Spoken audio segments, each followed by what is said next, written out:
A while ago, I did a video on the top 5 most satisfying deaths on Game of Thrones. Cersei Lannister's death didn't appear on this list because it was far from satisfying. After everything she had done, all she got was buried beneath a falling down building. Especially because they made a big deal of Arya going to King's Landing specifically to kill her. Today, I'm going to talk about why they should have let Arya kill Cersei. But first, a message from me. So a few years ago, I did a thing. I wrote a novel titled The Fairy Princess Enter into Time. You can see the fairy princess here on my t-shirt. The book is about a young girl from the south side of Chicago who discovers she's a fairy princess. Her godmother is kidnapped and she must learn how to use her powers while trying to save her. The book is available on Amazon and Rakuten Kobo. T-shirts and other merch are available on my website, thefairyprincess.net. Links are in the description. So in season 2, Arya got the idea of reciting a list of all the people she was going to kill at night before she went to bed from Yoren. He told her how he got revenge for his brother's death after weeks or months of reciting his brother's murderer's name over and over again. It got to the point where I would say his name every night before I went to bed. Willem, Willem, Willem. He got sent to the wall for it, but it was worth it. Arya began reciting her list of names over the years, and over time the list got smaller and smaller. Cersei, Walder Frey, Meryn Trant, Tywin Lannister, the Red Woman. Sometimes someone else would cross the name off her list, and other times she did it herself. Sometimes the name just fell off naturally, like the Hound, but also Beric Dondarrion and the Red Woman. Arya spent the entire series reacting from that first trauma of almost witnessing her father's beheading. She trained to be an assassin and learned from everyone around her how to be an effective killer. Not just Jaqen H'ghar, but Syrio Forel, the Hound, and even Tywin Lannister himself. She learned from these men techniques of skill and strategy, as evidenced by her murder of Meryn Trant and Walder Frey. She didn't just walk in and kill them. She used their weaknesses against them to get closer to them, then take them by surprise. Cersei was chief among Arya's list of names, and for good reason. She was thoroughly evil.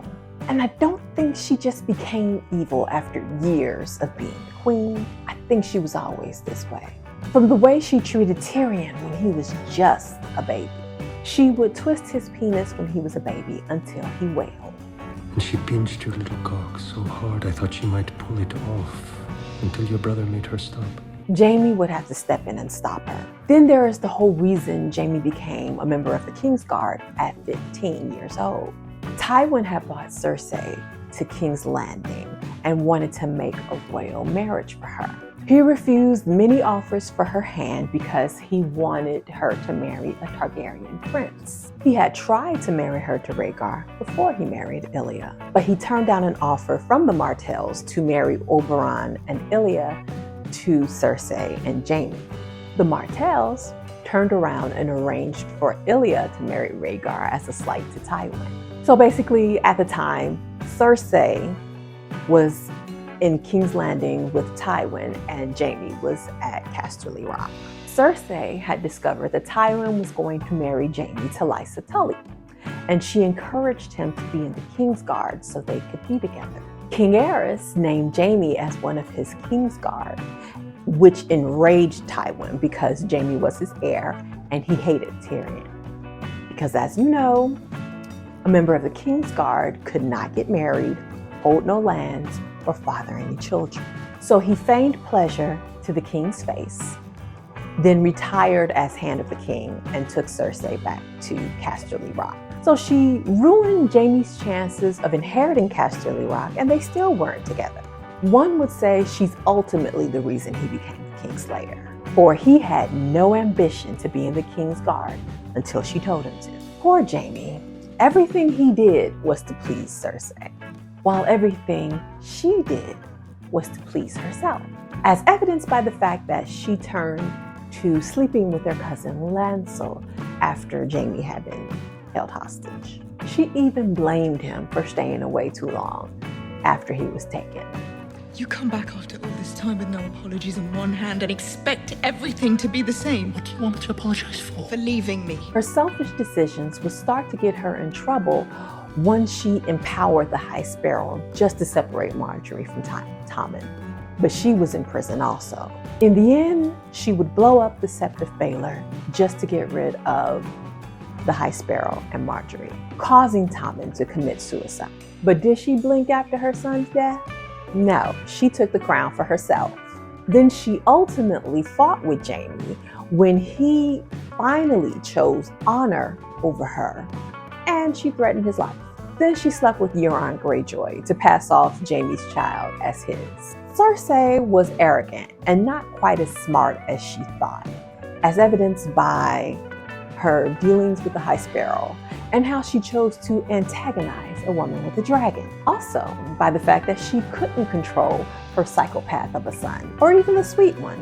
It would have served her right to come face to face with Jaime and have him stab her through the heart. Whether Arya should reveal herself before or after Cersei dies is a toss-up. I personally would have preferred if she died thinking the man that she once could control so easily had killed her, but it also would have been good to see Arya take off Jaime's face and look her in the eye, and for her to know that she set her own death in motion way back in season 1. Arya killing Cersei would have been true consequences for her actions. She created this killer and yet never received consequences for Ned's death or Sansa's torture. By killing Cersei, Arya would have even avenged the Red Wedding by taking out the daughter of the man who set it in motion. Instead, we get her buried beneath the rubble, dying in the arms of the man who loved her. I can't say dying in the arms of the man she loved because I really don't think she loved Jaime. She just loved controlling him. And then there's Arya, getting all the way to King's Landing, just to turn back and get caught up in the chaos. So much wasted potential. I'm Arya Stark.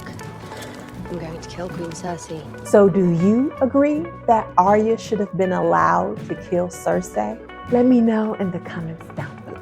Don't forget to like, share, subscribe, and hit the bell notification to know the next time I upload or go live. Thanks.